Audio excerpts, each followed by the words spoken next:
இட்டு பிடிச்சிரு மலை எந்த அப்படின்னு நினச்சி பார்க்க பெற முடியும் பார்த்தீங்கன்னா பிக் பாஸ் சீசன் 8ஓட இப்போ லைவ் ஸ்ட்ரீமிங்கில் வந்து பார்த்திங்கன்னா வீட்டுக்குள்ளே செம பரபரப்பாக வந்து ஒரு சம்பவம் போய்கிட்டு இருக்கு.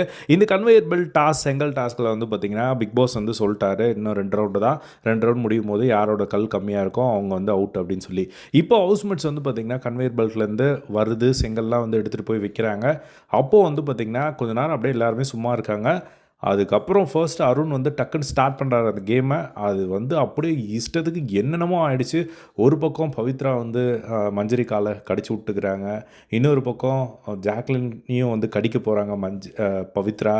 ஸோ இன்னொரு பக்கம் வந்து முத்துக்குமரன் வந்து முத்துக்குமரனை லிட்ரலாக வந்து பார்த்திங்கன்னா கம்ப்ளீட்டாக வந்து லாக் பண்ணிட்டாங்க. ஸோ ஃபர்ஸ்ட்டாக அருண் பிரசாத் வந்து பார்த்திங்கன்னா பயங்கர டைட்டாக வந்து லாக் பண்ணிட்டு இருந்தாங்க. ஸோ யாரும் ஒருத்தருக்கு ஒருத்தர் மாற்றி கம்ப்ளைண்ட்லாம் வந்து பண்ணிக்கல, முத்துவும் சரி அருணும் சரி. பட் ஆனால் அவங்க லாக் பண்ணிட்டு இருந்ததெல்லாம் பார்க்கும்போது நம்மளுக்கு பயங்கரமாக பதட்டமாக இருந்தது. முத்துக்குமரன் வந்து உண்மையிலே அவர் பார்க்கும்போது ஒரு படத்தோட கிளைமேக்ஸில் வந்து எப்படி கத்துவாங்களோ அந்த மாதிரி வந்து கத்திக்கிட்டு இருந்தார். அதை எடு இதை எடு அப்படின்னு சொல்லிட்டு அந்த ஒரு இதுலேயும் அப்போது வந்து பார்த்திங்கன்னா கொஞ்ச நேரம் கழித்து வந்து எல்லாருமே வந்து பிரித்து விட்றாங்க. எங்களுக்கெல்லாம் ஒன்றும் ஆகலடா, நீங்கள் போய் கேம் விளையாடுங்கடா அப்படின்னு சொல்லி அப்பயும் முத்துக்குமரன் வந்து சொல்கிறாரு. திரும்பவும் வந்து பார்த்திங்கன்னா வந்து அருண் விட்ட உடனே வந்து விஷால் வந்து முத்துக்குமரன் வந்து லாக் பண்ணிடுறாங்க. ஸோ லாக் பண்ணதுக்கப்புறம் அவரால் சுத்தமாக நவரவே முடியல. அதே மாதிரி லாக் பண்ணிகிட்டு இருக்கும்போது ரொம்ப நேரம் கழித்து வந்து பார்த்திங்கன்னா திடீர்னு வந்து அவருக்கு காலில் வந்து ஏதோ பெயின் ஆகிடுது போல். ஸோ அதுக்கப்புறமா வந்து உடனே அந்த கேமை வந்து ஸ்டாப் பண்ணுறாங்க.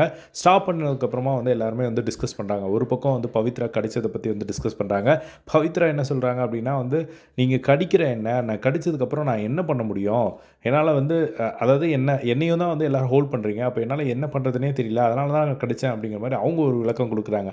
அதுக்குன்னு நீ கடிப்பியா அப்படிங்கிற மாதிரி எல்லாருமே கேள்வி கேட்டுட்டு இருந்தாங்க.